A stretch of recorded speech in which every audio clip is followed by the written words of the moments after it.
YouTube channel परीक्षा सहपाठी में आप सभी का हार्दिक स्वागत है। Good evening to all of you. मैं रितु। चलिए, ये आपका पार्ट सेकंड आपका है मैथ का, जिस 21 जैन में आपका जो पेपर हुआ था संडे में, पेपर प्राइमरी वाला पेपर का मैथ का सेक्शन आपका है। तो इसमें फर्स्ट जो क्वेश्चन आता है, क्वेश्चन नंबर 31 है कि which of the following, question में पूछा गया है कि which of the following statement is correct. पहली स्टेटमेंट है कि निम्नलिखित कथनों में से कौन सा कथन सही है। तो इसमें पहली स्टेटमेंट में है, फर्स्ट ऑप्शन है कि एक दोनों है, एक जो दोनों है एक अभाज्य भी होगी और अभाज्य संख्या गलत। सेकंड है कि एक ना तो अभाज्य और ना ही भाज्य आपके यहाँ, बिल्कुल सही है। ऑप्शन सेकंड यहाँ पर आपका राइट हो जाएगा, एक ना तो अभाज्य और ना ही भाज्य आपके यहाँ, ऑप्शन नंबर सेकंड करेक्ट हो जाएगा।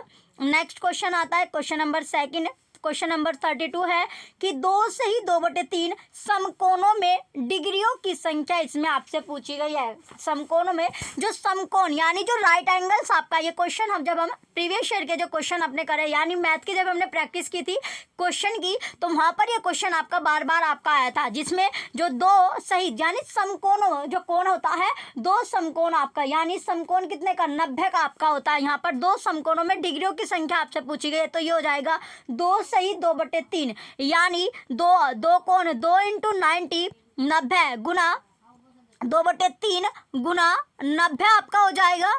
तो 9 दूनी 18 यानी 180 आपका होगा। 90 की मल्टीप्लाई जब हमने 2 से की तो ये हो जाएगा 180 बटे ये 180 गुना ये आपका 3 तिया 9 यानी 30 तिया 90, तो 30 दूनी 60 आपका हो गया। तो कितना आया 240 डिग्री आपका आएगा। आंसर कितना आया 240 डिग्री आपका आएगा। या फिर आप ऐसे कर सकते हो 3 दूनी 6 और 6 और 2 8, 8/3 गुना 90, तो ये हो जाएगा 30। तो ये कितना हो गया 8 तिया 24, 240 डिग्री आपका आएगा। 240 डिग्री कौन सा ऑप्शन में, ऑप्शन फर्स्ट में, तो ऑप्शन फर्स्ट यहाँ पर राइट हो जाएगा।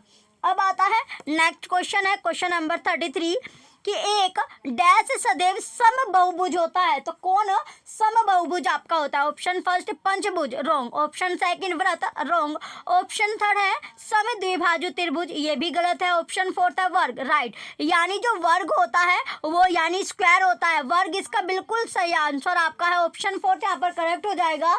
जो वर्ग है यानी इसमें जो बहुभुज आपका होता है, यानी बहुभुज क्या यानी जिसकी सभी भुजाएं जो होती है वो बराबर होते हैं, यानी चारों की चारों जो भुजाएं रहते हैं, साइड जो रहती है वो आपकी इसमें क्या रहती है, समान रहती है, बराबर आपकी रहती है। तो जिसे ये आपका होता है रेगुलर पॉलीगन, यानी जिसकी रेगुलर साइड पॉलीगन आपका होता है, जिसकी सारी की सारी जो भुजा होती है वो आपकी बराबर रहती है। ऑप्शन यहाँ पर राइट जो आंसर है ऑप्शन नंबर फोर्थ है। नेक्स्ट क्वेश्चन आता है क्वेश्चन नंबर 34, क्वेश्चन 34 आपका है। इसमें क्वेश्चन में पूछा गया कि पार्शल भेजने की दरें नीचे आपको दी गई है। पार्शल भेजने की जो दर है वो नीचे यहाँ पर आपको दी गई है। सबसे पहले यहाँ पर आपका है पार्शल भेजने की दर में पहले नंबर पर आपका आता है फर्स्ट, क्वेश्चन में फर्स्ट है कि पार्शल का जो भार है वो 50 ग्राम और उससे कम है, यानी जो पार्शल का जो भार है वो 50 ग्राम और उससे कम के लिए 15 रुपये आपको देने होंगे। कितने रुपए 15 रुपये पार्शल का है। और पार्शल का भार प्रत्येक अतिरिक्त अगर वो 50 ग्राम से ज़्यादा होता है तो 7 रुपये आपको देने होंगे, 7 रुपये और उसमें जुड़ जाएंगे। तो मीना अपनी सहेली चारू को पार्शल भेजना चाहती है, जो कि कहाँ पर है, दिल्ली में है। पार्शल का भार जो है वो 350 ग्राम यानी 350 ग्राम आपका है। तो दरों को देखकर पार्शल भेजने की सही राशि का चुनाव आपको करना है। तो कैसे करना होगा, देखिए सबसे पहले जो यहाँ पर आपको दिया गया है ये कितना है 350 ग्राम आपका पार्शल का जो वेट है वो 350 ग्राम आपका दिया गया है, जबकि 50 ग्राम या इससे ग्राम उससे कम के लिए हमें 15 रुपये देना होगा पार्शल के भार का। तो 50 ग्राम अगर हमने अलग कर लिया कितना बचा, 50 ग्राम अगर हम इसमें अलग कर लेते हैं बचा हमारे पास 300 ग्राम, 300 ग्राम इसमें बचता है। तो 50 ग्राम के लिए हमें पे करना है कितने रुपए, 15 रुपये पे करना है। तो 15 रुपये यहाँ पर पे कर दिया हमने। यानी यहाँ पर 50 ग्राम, यानी ये आपका हो गया प्लस, यहाँ पर 300 ग्राम, 300 का जैसे 300 आपका है तो 50-50 के अगर इसे 50-50 में हम बांटते हैं तो 5 छंग 30, यानी 6 बार आपका हो जाएगा। और 6 के लिए हमें कितने रुपए देने हैं, यानी 7, यानी इससे ऊपर के लिए 7 रुपये हमें देने हैं।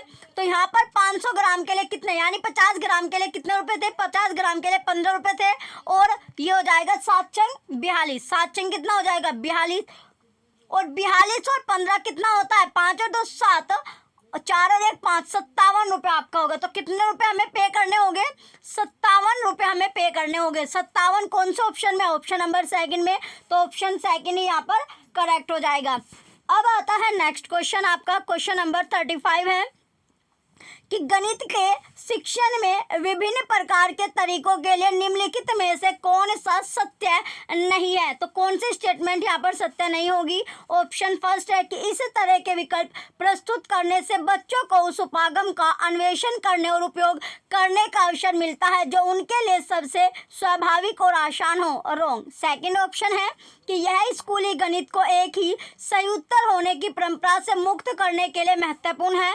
रॉन्ग। थर्ड ऑप्शन है कि ऐसा बहुत बार होता है कि एक समस्या का समाधान करने के कई तरीके हो। रॉन्ग। फोर्थ ऑप्शन है कि यह बच्चे के अधिगम में बाधा डालता है क्योंकि यह भ्रम की अगुवाई करता है। राइट। तो ऑप्शन फोर्थ यहाँ पर करेक्ट हो जाएगा कि यह बच्चे का जो अधिगम में बाधा डालता है उसके साथ साथ क्योंकि यह भ्रम की अगुवाई करता है। ऑप्शन फोर्थ यहाँ पर राइट हो जाएगा।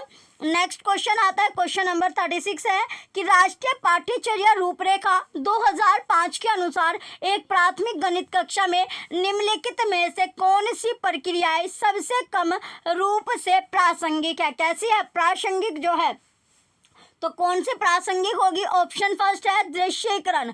रॉन्ग। सेकंड ऑप्शन है संबंध स्थापित करना और निरूपण। रॉन्ग। थर्ड ऑप्शन है सूत्रों को याद करना। राइट।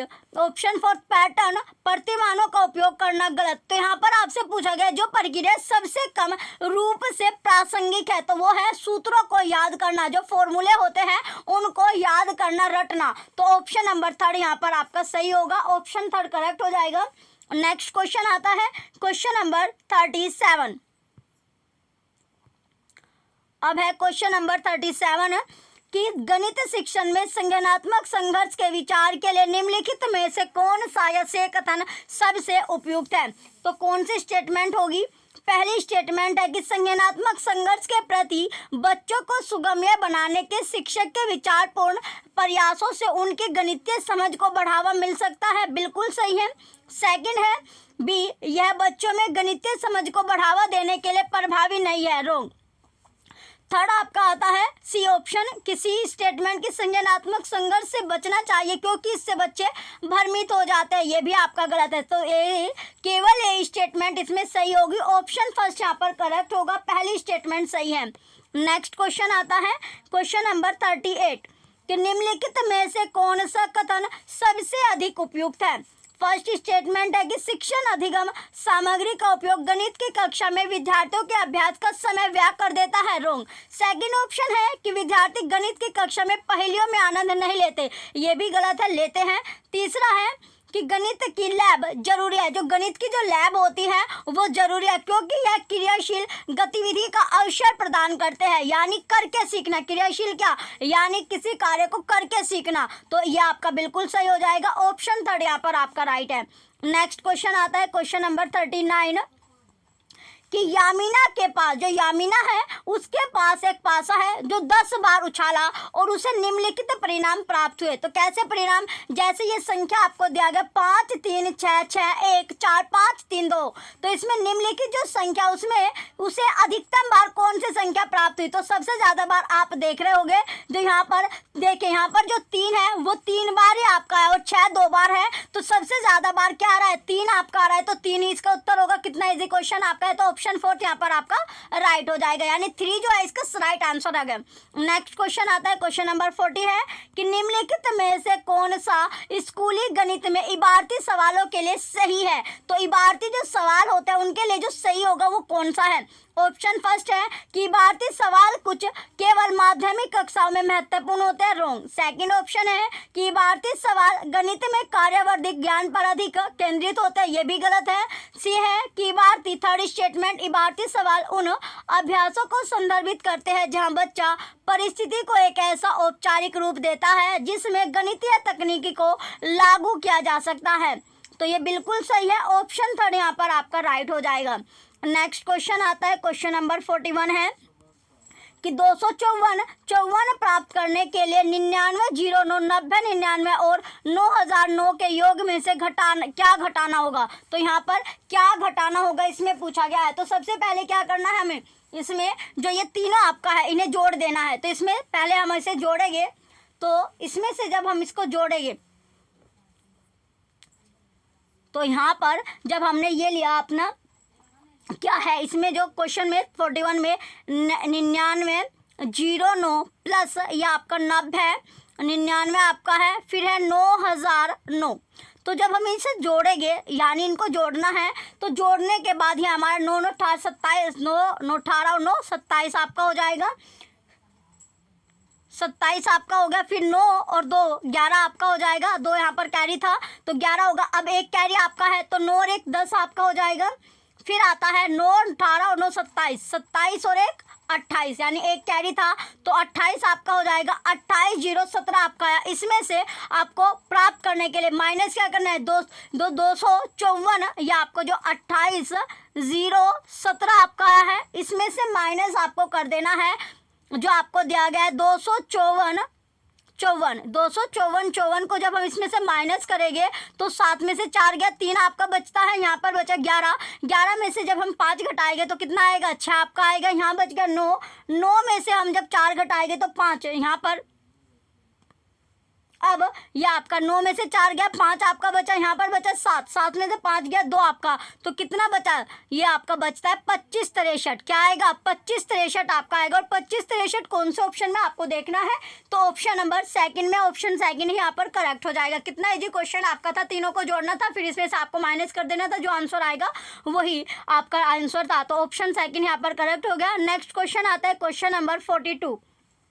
क्वेश्चन नंबर 42 है, इसमें पूछा गया है कि क्वेश्चन में कि 1 मिलीमीटर बराबर है, एक जो मिलीमीटर है वो बराबर है, तो 1 मिलीमीटर किसके बराबर है, 1 मिलीमीटर किसके बराबर होगा। तो देखिए 1 मिलीमीटर बराबर आपका पूछा गया, तो ये आपका होता है मीटर। सबसे पहले मीटर होगा, फिर आपका डेसीमीटर होता है, फिर आपका सेंटीमीटर और फिर आपका मिलीमीटर, ये आपका होता है। तो मिलीमीटर को हमें यानी 1 मिलीमीटर किसके, सेंटीमीटर में आपको, यानी 1 मिलीमीटर सेंटीमीटर। तो इसमें क्या करना है, ये 1 मिलीमीटर के बराबर हो जाएगा आपका, 1 मिलीमीटर बराबर 1/10। तो ये आपका कितना आएगा, ये आएगा 0.1 सेंटीमीटर, किसमें, सेंटीमीटर के में आपका आएगा। तो 0.1 सेंटीमीटर किस में आपको दिया गया है, तो ये आपको दिया गया है ऑप्शन नंबर 4 में, ऑप्शन नंबर 4। तो ऑप्शन 4 इसका करेक्ट आंसर हो जाएगा। अब आता है नेक्स्ट क्वेश्चन, अगला क्वेश्चन है क्वेश्चन नंबर 43। क्वेश्चन नंबर जो है 43 आपको दिया गया है। चलिए नेक्स्ट क्वेश्चन की ओर बढ़ते हैं, अगले क्वेश्चन की, कि किसी स्थान जो है वो ओ से आरंभ करके एक मेंढक 3 कदम और एक खरगोश 7 कदम की छलांग लगाते हैं, निम्न में से किस कदम पर वे दोनों एक साथ छलांग लगाएंगे। तो कौन से कदम पर लगाते हैं, जैसे 3 और 7 का, यहाँ पर जो 3 और 7 का जो गुणज होगा यानी 3 और 7 का जो गुणज है यानी 7 या 21, यह होगा आपका 7 या 21। तो 21 के मल्टीपल में आपको देखना है कि जो है 21 के मल्टीपल में कौन सा आपका आ रहा है। तो यहाँ पर जो 3 से, अगर हम 3 से देखें यानी सभी अंकों का जो योग होता है वो 3 से कटना चाहिए। जैसे कि 378 आपका है, ये आपका 3 से यानी कटेगा नहीं। फिर 354 है, ये भी नहीं होगा इसमें जो 3 से कटेगा, ये आपका ऑप्शन फर्स्ट है 378, बिल्कुल सही आपका है 378, ये बिल्कुल सही होगा आपका। यानी ये 3 से भी आपका कटेगा। और आपका देखिए ये 378 आपका है, ये 3 से आपका कट रहा है, 3 एकम 3, फिर आपका 7 है, 3 दूनी 6 और ये हो जाएगा आपका 18, 3 पंजे 15, 3 6 18, तो 18 3 से भी कट गया। अब हम इसे 7 से काटे तो 7 से भी आपका कटना चाहिए 378, 7 या 21, 7 8 24, 7 9 ये 7 से अगर इसको काटेंगे हम, 7 से इसको काटते हैं तो 7 पंजे 35 आपका हो जाएगा। यहाँ पर बचा 2 और 7 चौक 28, यानी ये 7 से भी आपका कट रहा है और 3 से भी आपका कट रहा है, दोनों से कट रहा है, तो इसका राइट आंसर हो जाएगा 378, यानी ऑप्शन फर्स्ट इसका बिल्कुल करेक्ट आपका है। नेक्स्ट क्वेश्चन आता है क्वेश्चन नंबर 44 कि निम्नलिखित में से कौन सा मॉडल शुरुआती कक्षा के शिक्षार्थियों में इकाई, दहाई और सैकड़ों के संबंध के बारे में अवधारणात्मक समझ विकसित करने के लिए सबसे कम उपयुक्त है? गिनतारा रोंग, स्थानीय मान चार्ट ये भी डेंस, तो सबसे कम जो होगा वो होता है मुद्रा, यानी जो मनी होता है, पैसा, मुद्रा, बिल्कुल सही है, ऑप्शन 4 यहाँ पर आपका करेक्ट हो जाएगा। नेक्स्ट क्वेश्चन आता है क्वेश्चन नंबर 45।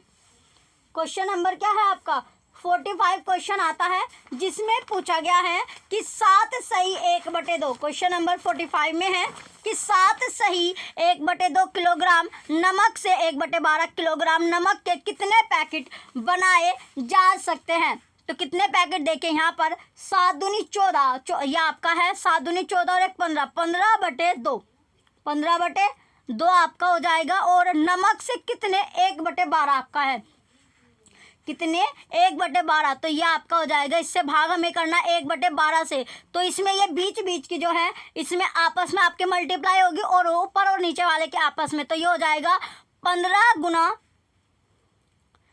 यहाँ पर 15 गुना 12 आपका हो जाएगा, और ये हो गया 2 गुना 1, ये आपका हो गया। तो अब इसकी जो मल्टीप्लाई है अगर इसे काट लो तो ये हो जाएगा 2 छिक्की 12, तो यहाँ पर 15 और 12 की जब हम मल्टीप्लाई करेंगे 15 छिक्की 90 आपका होता है, तो 90 इसका आंसर आएगा। 90 कौन से ऑप्शन में आपको दिया गया है? ऑप्शन नंबर 2 में, तो ऑप्शन 2 ही यहाँ पर राइट हो जाएगा। अब चलते हैं नेक्स्ट क्वेश्चन की ओर, अगले क्वेश्चन की ओर। अगला क्वेश्चन है 46 की निम्नलिखित में से, क्वेश्चन में 46 में पूछा गया है कि कक्षा 3 के कक्षा 3 का एक विद्यार्थी ने 26 गुना 5 को इस प्रकार हल किया, कैसे कि 26 की मल्टीप्लाई 5 से की और 1030 उसने लिख दिया। तो निम्नलिखित में से क्या दोहराना इस भ्रांति को सुधारने के लिए सबसे उपयुक्त होगा? पहला ऑप्शन है कि पहाड़ों का प्रत्यक्षीकरण, गलत। 4 है सेकंड ऑप्शन कि एक की संगति, ये भी गलत है। थर्ड ऑप्शन है एक अंक की एक अंक से गुना, रॉन्ग। फोर्थ ऑप्शन है पुनः समूहकरण की अवधारणा, बिल्कुल side. Concept of regrouping, option 4 यानी पुनः समूहकरण की अवधारणा यहाँ पर राइट हो जाएगा, ऑप्शन 4 करेक्ट आंसर है। नेक्स्ट क्वेश्चन आता है क्वेश्चन नंबर 47 कि निम्नलिखित में से कौन सा या से आरंभिक संख्या अवधारणा के बनने से संबंधित है? तो बनने से संबंधित कैसे? जैसे पहला ऑप्शन है एक की संगति, बिल्कुल सही है। दूसरा है पदानुक्रमिक समावेशन, ये भी सही है। तीसरा मूलभूत संक्रिया, गलत। तो इसमें ए और बी दोनों स्टेटमेंट सही है, तो ऑप्शन फर्स्ट यहाँ पर करेक्ट हो जाएगा, ए और बी स्टेटमेंट बिल्कुल करेक्ट होगी। नेक्स्ट क्वेश्चन आता है क्वेश्चन नंबर 48 है कि राष्ट्रीय शिक्षा नीति NEP 2020 भारत का ज्ञान के बारे में बात करती है, निम्नलिखित में से क्या इसमें सम्मिलित नहीं है? तो ऑप्शन फर्स्ट सांस्कृतिक आदान प्रदान कार्यक्रमों के हिस्से के रूप में विभिन्न राज्यों का दौरा, रॉन्ग। सेकंड ऑप्शन है कि विद्यार्थियों के ज्ञान में वृद्धि के आकलन के लिए औपचारिक परीक्षाएं, बिल्कुल करेक्ट है। थर्ड ऑप्शन है कि आधुनिक भारत के प्रति प्राचीन भारत का ज्ञान और उसका योगदान, ये भी रॉन्ग होगा। फोर्थ ऑप्शन है विभिन्न विषयों जैसे गणित, खगोल विज्ञान, चिकित्सा, कृषि इत्यादि के हिस्से के रूप में आदिवासी ज्ञान, अधिगम के स्वदेशी और पारंपरिक तरीके, गलत। तो राइट आंसर यहाँ पर आपका ऑप्शन सेकंड जो है वो बिल्कुल राइट आपका हो जाएगा। अब आता है नेक्स्ट क्वेश्चन है क्वेश्चन नंबर 49। यहाँ पर दिया गया है कि 25.3 गुना 5 माइनस 35 का भाग करना है, 5 से माइनस के 3 गुना 18.5 का मान पूछा गया, वैल्यू इसकी पूछी गई है। तो यहाँ पर हमें क्या करना है? देखिए यहाँ पर ये जो संख्या आपको दी गई है, सबसे पहले ये आपको दिया गया कि 25.3, सबसे पहले हम इसका भाग करेंगे, गुना 5 आपका है, तो 5 से हम 35 को जब भाग करेंगे तो ये आ जाएगा 5 7 35 आपका होता है, तो 7 आपका आ जाएगा, माइनस के 3 गुना 18.5 आपका है। इसके बाद आगे आएगा जब हम 25.3 की मल्टीप्लाई जब हम 5 से करेंगे तो ये आपका आ जाएगा 5 15 यानी 126.5 आपका आएगा, माइनस के 7 माइनस 18.5 की जब 3 से मल्टीप्लाई करेंगे तो यह आएगा 55.5। तो इसके बाद आएगा 126.5 माइनस, ये आपस में माइनस माइनस जुड़ जाएंगे, तो इन दोनों को जब ये जुड़ जाएंगे 55.5 और 7, तो 55 और 7 कितना होता है 62 आपका हो जाएगा, यानी 62.5 आपका आएगा। तो अब हम 126.5 में से 62.5 को जब माइनस कर देंगे तो हमारा जो आंसर आएगा 64 आंसर आएगा। तो 64 कौन सा ऑप्शन में है, ऑप्शन फोर्थ में, तो ऑप्शन फोर्थ यहाँ पर आपका करेक्ट हो जाएगा। चलिए नेक्स्ट क्वेश्चन है अब आपका क्वेश्चन नंबर 50 कि प्राथमिक स्तर पर आंकड़ों का प्रबंधन के परिचय के लिए निम्नलिखित में से क्या सबसे उपयुक्त है। तो सबसे उपयुक्त क्या होगा, ऑप्शन फर्स्ट कि विद्यार्थियों को एक शहर की 5 साल की जनसंख्या गणना दिखाना और विद्यार्थियों को जनसंख्या वृद्धि की तुलना करने को कहना, रोंग। सेकंड ऑप्शन है कि श्यामपट पर एक दंडारेख चित्रांकित करना और विद्यार्थियों को उसमें से आंकड़ों को पढ़ने के लिए कहना, रोंग। थर्ड ऑप्शन है विद्यार्थियों को बस और ट्रेन के समय की समय सारणी को पढ़ने के लिए कहना, रोंग। फोर्थ ऑप्शन है कक्षा में विद्यार्थियों की जो लंबाई है उनका पसंदीदा खाना, रंग, कार्टून इत्यादि पर आंकड़े इकट्ठे करना और आंकड़ों पर आधारित प्रश्न पूछना, राइट। तो ऑप्शन फोर्थ यहाँ पर बिल्कुल करेक्ट आपका होगा। नेक्स्ट आता है क्वेश्चन नंबर 51 कि राष्ट्रीय शिक्षा नीति 2020 के अनुसार शिक्षार्थियों का आकलन डैश को शामिल करता है। तो किसको यहाँ पर शामिल करेगा, ऑप्शन फर्स्ट है कि संज्ञानात्मक, सामाजिक, आध्यात्मिक आयाम, रोंग। सेकंड ऑप्शन है भौतिक और मनोवैज्ञानिक आयाम, रोंग। थर्ड ऑप्शन है संज्ञानात्मक और भौतिक आयाम, रोंग। फोर्थ ऑप्शन होगा कि संज्ञानात्मक, भावात्मक और मनोगत्यात्मक आयाम, राइट। तो ऑप्शन फोर्थ यहाँ पर आपका बिल्कुल करेक्ट आपका होगा। अब नेक्स्ट क्वेश्चन आता है क्वेश्चन नंबर 52 है कि ब्रज के पास, ब्रज जो है उसके पास अपनी पसंद के जमीन घेरने के लिए 100 मीटर का तार है। वह सबसे बड़ा जमीन का टुकड़ा लेना चाहता था, निम्नलिखित में से उसे किस माप का टुकड़ा लेना चाहिए ताकि उसकी जमीन का क्षेत्रफल अधिकतम हो। तो चलिए यहाँ पर किस माप का लेना चाहिए था, तो इसके लिए देखिए यहाँ पर जो उसको माप चाहिए थी, यानी उसको माप, यह आपका जो अगर हम क्षेत्रफल इसका निकालते हैं तो ये हो जाएगा, जैसे इसका अगर क्षेत्रफल हम निकालते हैं तो यहाँ पर जो आपको दिया गया है, तो कोई भी ये ज़मीन का एक जो तार उसके पास है, यानी जो तार है ये है 100 मीटर का, कितने मीटर का तार है, 100 मीटर का है।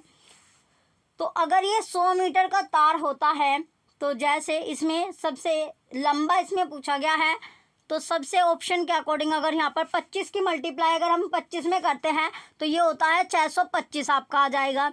और 5 गुना 45 अगर हम करते हैं तो 5 की मल्टीप्लाई अगर हम 45 में करते हैं, सेकंड ऑप्शन में क्या है, जो 5 है इसकी मल्टीप्लाई 45 से करेंगे तो ये आता है 225। इसके बाद 15 की मल्टीप्लाई अगर हम 35 से करते हैं तो ये आएगा 525, कितना 525। और 30 की मल्टीप्लाई अगर 20 से करते हैं ये आता है 600 की। तो इसमें सबसे लंबा क्या है, यानी 25 गुना 25 जो होगा ये आपका बिल्कुल सही है। यानी अगर जो तार है ये आपका कितना, यानी ये भी 25 का हो जाएगा, ये भी 25 का, ये भी 25 का और ये भी 25, यानी चारों जो है ये क्या है 25-25 का आपका हो गया, यानी पूरा टोटल कितना हो गया 100 का आपका हो गया। और 25 की मल्टीप्लाई जब हम 25 से करेंगे तो 625 आपका बिल्कुल सही मीटर स्क्वायर में आएगा। ऑप्शन फर्स्ट यहाँ पर आपका राइट हो जाएगा। अब आता है नेक्स्ट क्वेश्चन, क्वेश्चन नंबर 53 कि निम्नलिखित में से कौन सा कथन गणितीय अधिगम को प्रोत्साहित करने के लिए सबसे कम उपयुक्त है। ऑप्शन फर्स्ट कि गणित अधिगम जेंडर विशिष्ट नहीं होता, बिल्कुल सही है, यानी गणित अधिगम जो है वो जेंडर विशिष्ट नहीं होता है, ये भी बिल्कुल सही आपका है। दूसरी स्टेटमेंट है कि अंतर्ज्ञान को प्रोत्साहित करना चाहिए क्योंकि यह गणितीय विचारों को विकसित करने में बाधा डालता है, सही आंसर है, यानी सबसे कम जो यूज होता है वो ऑप्शन सेकेंड आपका होगा। नेक्स्ट क्वेश्चन आता है क्वेश्चन नंबर 54 कि एक संख्या में 8 जोड़ दिया जाए तो वह 2 गुनी हो जाती है, वह संख्या पूछी गई है कि वो संख्या कौन सी होगी। अगर एक संख्या में 8 हमने जोड़ दिया तो वो संख्या 2 गुनी हो जाती है, तो वह संख्या पूछी गई है कि वो संख्या कौन सी होगी। तो देखिए यहाँ पर क्वेश्चन बहुत ही इजी क्वेश्चन आपका है, जैसे 8 आपका है तो 8 में अगर हम 8 जोड़ेंगे तो ये दुगनी होगी 16 आपका हो जाता है। या फिर आप ऐसे मान लो कि एक संख्या यानी x + 8 हमने रखी तो x + 8 इक्वल हो जाएगा 2x, तो ये हो गया। तो अब आ जाएगा आपका कि अब क्या आया, 8 इक्वल हो गया 2x माइनस के x आपका हो गया, तो 8 यानी x के बराबर कितना, 8 आपका, यानी संख्या कौन सी होगी, 8 आपकी होगी, तो ऑप्शन 4 यहाँ पर बिल्कुल करेक्ट आपका हो जाएगा। अब आता है नेक्स्ट क्वेश्चन, अगले क्वेश्चन की ओर बढ़ते हैं। अगला क्वेश्चन है क्वेश्चन नंबर 55 है कि निम्नलिखित में से किसकी लागत सबसे कम है, तो सबसे कम लागत किसकी होगी ये इसमें पूछा गया है। जैसे ऑप्शन फर्स्ट आपका है कि रुपये 750 प्रत्येक वस्तु वाली 7.5 दर्जन वस्तु है, कितनी, यानी एक दर्जन में कितना होता है, एक दर्जन में 12 वस्तुएं आपकी आती है, तो एक दर्जन में 12 आपकी हो जाएगी। इसी तरह दूसरा है कि रुपये 7.50 प्रत्येक वस्तु वाली 75 दर्जन वस्तुएं हैं। तीसरा है रुपये 750 प्रत्येक पैकेट वाले 75 पैकेट हैं। चौथा कि रुपये 750 प्रत्येक पैकेट वाले 750 पैकेट, ये आपका है। तो यहाँ पर देखिए इसमें जो सबसे पहला आपका है कि पर रुपये 750, कितने, 750 जो है वो प्रत्येक वस्तु वाली, 750 जो है प्रत्येक वस्तु वाली 7.5 दर्जन अगर वस्तुएं होगी, तो यानी 750 की मल्टीप्लाई कर दी हमने 7.5 से, 7.5 से, यानी ये आपका हो गया। इसी तरह यानी इसमें 7.5 गुना 12, यानी एक दर्जन में 12 आपकी होती है। इसी तरह आपकी 7.50 प्रत्येक वस्तु आपकी है, और वाली 75 दर्जन वस्तु है, कितनी दर्जन वस्तु है, तो इसी तरह तो इसमें राइट आंसर ऑप्शन 4 आपका आएगा, क्योंकि इसका जो सम आएगा 7.50 प्रत्येक पर और 750 आपका है, कितना है, 750, यानी 750 आपको दिया गया है, 750 यहाँ पर आपके पैकेट है, तो ये बिल्कुल सही आपका हो जाएगा, यानी सबसे कम पूछी गई है, तो सबसे कम ऑप्शन 4 की होगी। चलिए नेक्स्ट क्वेश्चन की ओर आगे, अगला क्वेश्चन की ओर बढ़ते हैं। नेक्स्ट क्वेश्चन जो हमारा आता है, इसके बाद नेक्स्ट क्वेश्चन क्या है, चलिए अगला क्वेश्चन की ओर बढ़ते हैं। अगला क्वेश्चन यहाँ पर आता है, सबसे कम जो होगी ऑप्शन 4, तो बिल्कुल सही आपका हो गया। नेक्स्ट क्वेश्चन आता है क्वेश्चन नंबर 56, इसमें है कि निम्नलिखित में से कौन सी प्राथमिक स्तर पर गणितीय भाषा की विशेषताएं होनी चाहिए। ऑप्शन फर्स्ट यहाँ पर आता है, अगला पहला ऑप्शन है कि यह सटीक होनी चाहिए, बिल्कुल सही है। दूसरी है यह स्पष्ट होनी चाहिए ताकि यह विषय में खुलापन जोड़ सके, ये भी सही होगा। तीसरा है बच्चे के दैनिक जीवन में उपयोग की जाने वाली भाषा के माध्यम से इसे प्रबलित किया जाना चाहिए, ये भी आपका सही हो। ये आपका जो बी स्टेटमेंट है ये गलत आपकी है, ए सही है और सी स्टेटमेंट सही है, तो ए और सी बिल्कुल करेक्ट होगी, ऑप्शन फर्स्ट यहाँ पर राइट हो जाएगा। नेक्स्ट क्वेश्चन आता है क्वेश्चन नंबर 57 कि जब शिक्षिका यह सुनिश्चित करते हैं कि उसके द्वारा बनाया गया टेस्ट उस टेस्ट के उद्देश्य एवं कसौटी को पूरा करता है, तब मूल्यांकन के किस पक्ष का उपयोग किया जाता है, तो किसी भी चीज की वैलिडिटी यानी वैधता को चेक करते हैं, तो ऑप्शन था यहाँ पर वैधता, वैलिडिटी बिल्कुल करेक्ट आंसर होगा। नेक्स्ट क्वेश्चन है कि यहाँ पर what will be the next, यानी इस तरह के क्वेश्चन हमने जब हम मैथ की प्रैक्टिस हम कर रहे हैं, यानी क्वेश्चनों की प्रैक्टिस सेट आपका चला हुआ था, प्रैक्टिस हम कर रहे थे, वहाँ हमने इस तरह के बहुत सारे क्वेश्चन यहाँ पर किए थे। तो जैसे दिया गया आपको संख्या 1, 8, 27 और 64, 125, तो इससे आगे की संख्या आपसे पूछी गई है। जैसे 1, 8 हो गया, फिर आपका 27 है, 64 हो गया और देन आपका 125 है, इससे आगे की संख्या आपसे पूछी गई है। देखिए 1 का यहाँ पर, तो यहाँ पर क्या है इस संख्या में अब पैटर्न इसमें, तो इसमें क्वेश्चन में जो आपका है क्वेश्चन नंबर 58 में, तो इसमें अगर हम, तो इसमें क्या होगा, यानी इसमें क्यूब आपका हो रहा है। जैसे 1 की क्यूब अगर हम करेंगे, यहाँ पर सभी का क्या हो रहा है, क्यूब आपका हो रहा है, 1 की क्यूब 1 आएगा, 8 जो है, यानी यहाँ पर जो है, अब इसके नीचे देखिए यहाँ पर अगर हम इसे करते हैं तो यहाँ पर हो जाएगा आपका, इसमें ये क्वेश्चन जो था 1 की क्यूब करेंगे तो 1 आपका आएगा, जब हम 2 की क्यूब करेंगे तो 8 आपका आएगा। फिर है 3 की क्यूब, यानी 3 3 या 9 9 3 27 होता है। 4 की क्यूब करेंगे तो 4 चौक 16 16 चौका 64 होता है। और 5 की क्यूब करेंगे तो 5 की क्यूब क्या होता है, 5 पंजे 25, 25 पंजे 125। इसके बाद अगली जो संख्या है उसमें हो जाएगा 6 की क्यूब और 7 की क्यूब। 6 की जो क्यूब होती है वो होता है 216 और 7 की क्यूब आपको पता ही है 343 आपका होता है। तो 216 और 343 कौन से ऑप्शन में है, ऑप्शन नंबर सेकंड में, यानी ऑप्शन सेकंड यहाँ पर राइट हो जाएगा। यानी यहाँ पर 216 और 343 आपका आएगा 6 के क्यूब और 7 के क्यूब। ऑप्शन सेकंड यहाँ पर करेक्ट हो जाएगा। कितने इजी क्वेश्चन आपके हैं। अगला क्वेश्चन आता है, क्वेश्चन नंबर 59 है कि त्रिभुज के सभी कोणों का योग, जो ट्राइंगल होता है उसके जितने भी एंगल्स होता है उनका योग आपको पता ही है 180 आपका होता है। तो 180 ऑप्शन फर्स्ट में है, तो ऑप्शन फर्स्ट यहाँ पर आपका करेक्ट हो जाएगा। अब आता है लास्ट क्वेश्चन है, क्वेश्चन नंबर 60 है मैथ का, कि यहाँ पर दिया गया है कि कक्षा सेकंड में, कक्षा दूसरी में कि 182 में से जब 67 घटाया, तो यहाँ पर एक को हल करवाते हुए एक अध्यापिका ने स्पष्ट किया कि हमें 7 को 2 में से घटाना है, 7 को 2 में से घटाना है, और 2 छोटा है 7 से, और जो 2 है वो छोटा है किससे, 7 से, तो इसलिए हमें 8 से एक उधार लेना पड़ेगा, और तब हम 12 में से 7 को घटा कर पाएंगे। एक बच्चे ने अध्यापिका से पूछा, मैडम हम 8 से उधार क्यों ले रहे हैं, उधार लेना अच्छा नहीं होता। इस परिस्थिति में अध्यापिका को क्या करना चाहिए। ऑप्शन फर्स्ट है कि अध्यापिका को बच्चे को कहना चाहिए कि घटाव की कलन विधि सीखने पर ध्यान दे। रॉन्ग। सेकंड ऑप्शन है कि अध्यापिका को बच्चे के प्रश्न को नजरअंदाज करके अपना काम जारी रखना चाहिए, ये भी गलत हो जाएगा। थर्ड ऑप्शन है कि अध्यापिका को बच्चे को डांट कर बैठा देना चाहिए, ये भी गलत है। फोर्थ ऑप्शन है कि अध्यापिका को उधार शब्द को बदलकर पुनः समूहीकरण का उपयोग करना चाहिए। पुनः समूहीकरण यानी रीग्रुपिंग जो होता है, रीग्रुपिंग वर्ड का हम यहाँ पर यूज कर सकते हैं, और पुनः समूहीकरण की जो प्रक्रिया है वो दिखानी चाहिए। बिल्कुल सही है ऑप्शन फोर्थ। इस तरह के क्वेश्चन में क्या होता है, पुनः समूहीकरण का जो अगर ऑप्शन होता है वो आपने लगाना होता है, यानी देखते, यानी इस तरह के क्वेश्चन में क्या आता है, रीग्रुपिंग वाला आपका आता है। ऑप्शन फोर्थ यहाँ पर करेक्ट हो जाएगा। चलिए अपने क्वेश्चन आप मैच कर सकते हो, कितने क्वेश्चन आपके करेक्ट है, कितने क्वेश्चन का आंसर आपने सही दिया हुआ है। चलिए जो बच्चे चैनल पर नए हैं वो चैनल सब्सक्राइब करके रखें, वीडियो लाइक कीजिए, कमेंट कीजिए, शेयर कीजिए। Thank you.